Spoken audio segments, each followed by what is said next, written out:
안녕하세요. 오늘 여러분과 함께 살펴볼 자료들은요. 혈관 건강, 그리고 그 열쇠를 쥐고 있다는 비타민 C에 대한 이야기입니다. 요즘 당뇨, 고혈압, 고지혈증 같은 문제로 혈관 건강 걱정하시는 분들 꽤 많으시죠? 자료를 좀 보니까 심지어는 식습관 변화 때문에 젊은 분들 사이에서도 이런 문제가 점점 늘고 있다고 해서 저도 좀 놀랐습니다. 특히 40대 이후로는 혈압이나 콜레스테롤 수치가 변하기 쉽잖아요. 근데 이걸 그냥 방치하면 나중에 뭐 심근경색이나 뇌경색 같은 정말 심각한 상황으로 갈 수 있다고 경고하더라고요. 네, 그래서 오늘은 자료들을 토대로요. 우리한테 아주 친숙한 영양소죠. 비타민 C. 이게 왜 혈관 건강에 그렇게 중요한 건지, 또 구체적으로 어떻게 도움을 줄 수 있는지 한번 속 시원하게 파헤쳐보려고 합니다. 네, 핵심만 쏙쏙 뽑아서요. 여러분의 건강 관리에 좀 실질적인 도움이 되도록 하는 게 오늘의 목표입니다. 우선 자료들에서 다 공통적으로 강조하는 게 있더라고요. 비타민C가 혈관 건강의 어떤 기본이라는 점이에요. 뭐랄까, 우리 몸의 기둥 같은 역할? 혈관벽의 상당 부분을 이루는 콜라겐이라는 거 있잖아요. 그걸 만드는데 비타민C가 꼭 필요해서 혈관 자체를 아주 튼튼하게 만들어준다고 합니다. 네, 맞습니다. 혈관이 튼튼해야 불필요한 출혈이나 파열 위험 같은 게 당연히 줄어들겠죠. 그뿐만이 아니에요. 자료들을 보면요. 혈압 조절에도 도움을 주고 그 혈관에 찌꺼기 쌓이게 하는 나쁜 콜레스테롤 있잖아요. LDL 콜레스테롤. 그게 산화되는 걸 막아준다고 설명해요. 산화를 막아주는군요. 네, 그러니까 동맥경화 예방에도 중요한 역할을 하는 거죠.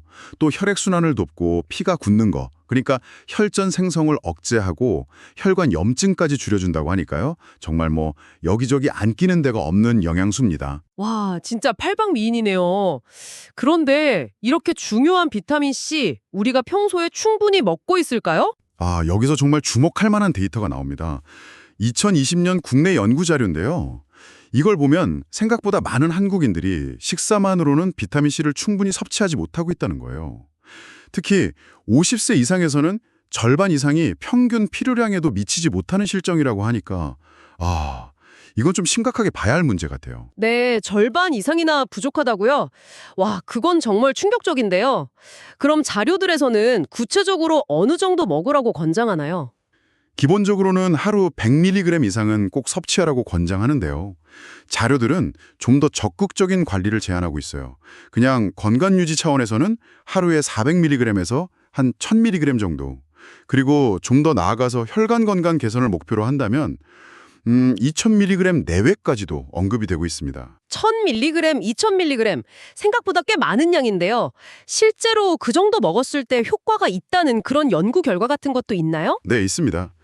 그 자료에 제시된 연구들을 보면요. 매일 500mg씩 섭취했을 때 혈관 가장 안쪽 벽의 기능 있잖아요. 그 혈관 내피기랑 그게 개선되었다는 보고가 있고요.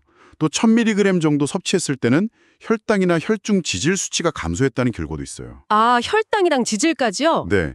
그리고 500mg 이상 꾸준히 먹으면 그 나쁜 LDL 콜레스테롤이나 중성지방 수치를 낮추는 데도 도움이 된다는 연구도 언급돼 있거든요. 그러니까 이게 단순히 영양 보충을 넘어서서 실질적인 건강 개선 효과를 기대해 볼 수 있다는 거죠. 그렇군요. 그럼 이 비타민 C 어떻게 섭취하는 게 가장 좋을까요? 음식으로 충분히 먹을 수 있을까요? 레몬을 아주 좋은 예로 들고 있어요. 이게 혈당 지수, GL 지수라고 하죠. 그게 1로 아주 낮아서 혈당을 거의 안 올린대요. 정말요? 네. 그래서 당뇨가 있는 분들도 좀 부담 없이 드실 수 있다는 장점이 있고요. 그 외에도 빨간 파프리카, 키위, 딸기, 브로콜리처럼 우리가 주변에서 쉽게 구할 수 있는 신선한 채소나 과일에 풍부하게 들어있다고 합니다. 네, 섭취 팁 같은 것도 있더라고요. 한 번에 많이 먹기보다는 식사 때마다 좀 나눠 먹는 게 흡수에 좋고 또 열에 약하니까 가능하면 생으로 먹는 게 좋다고요. 근데 솔직히 매일 음식만으로 1000mg 이상 이렇게 챙겨 먹는 건 저는 좀 어려울 것 같은데요. 네, 맞습니다. 그게 현실적으로 쉽지는 않죠. 그래서 식사로 부족하다면 영양제 형태의 보충을 고려해 볼 수 있다고 이야기합니다. 다만 여기서 반드시 짚고 넘어가야 할 주의사항이 있습니다. 아무리 좋다고 해도 하루에 2000mg을 넘겨서 너무 많이 먹으면 설사나 복통 같은 위장 문제가 생길 수 있고요. 또 신장 기능이 좀 약한 분들은 결석 위험도 고려해야 한다고 경고하고 있어요. 아, 그렇군요. 그리고 약 드시는 분들은 특히 더 조심해야 하는 거 아닌가요? 아, 네.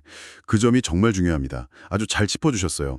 고혈압약이나 혈액을 묽게 하는 와파린 같은 약, 또 당뇨약 등을 복용 중이시라면 비타민C가 그 약효에 영향을 줄 수가 있거든요. 따라서 좀 고용량 섭취를 생각하신다면 반드시 먼저 전문가와 상의를 하셔서 자신에게 맞는 섭취량을 결정해야 합니다. 안전하게요. 네, 그 점은 꼭 기억해야겠네요. 네. 그리고 오늘 저희가 나누는 이 정보는 어디까지나 자료에 기반한 건강 정보일 뿐이지 어떤 개인적인 의학적 조언이 아니라는 점, 이 점은 꼭 기억해 주시면 좋겠습니다. 네, 명심하겠습니다. 오늘 이렇게 쭉 살펴보니까 비타민C가 우리 혈관 건강에 정말 중요한 역할을 한다는 걸 다시 한번 확인하게 되네요. 뭐 콜라겐 생성부터 혈압 조절, 항산화 효과까지 정말 다양했죠. 그리고 생각보다 많은 분들이 부족할 수 있다는 점도 좀 놀라웠고요. 하지만 여러분 잊지 마세요.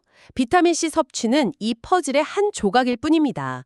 자료들에서도 계속 강조하는 게 꾸준한 운동, 또 싱겁게 먹는 습관, 금연과 절주, 그리고 정기적인 건강검진, 이게 다 함께 가야 한다는 거거든요. 맞습니다.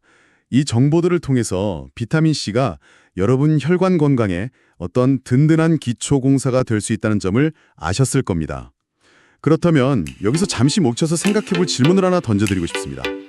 여러분 각자의 장기적인 혈관 건강을 위해서 오늘 당장 여러분의 식단이나 생활 습관에서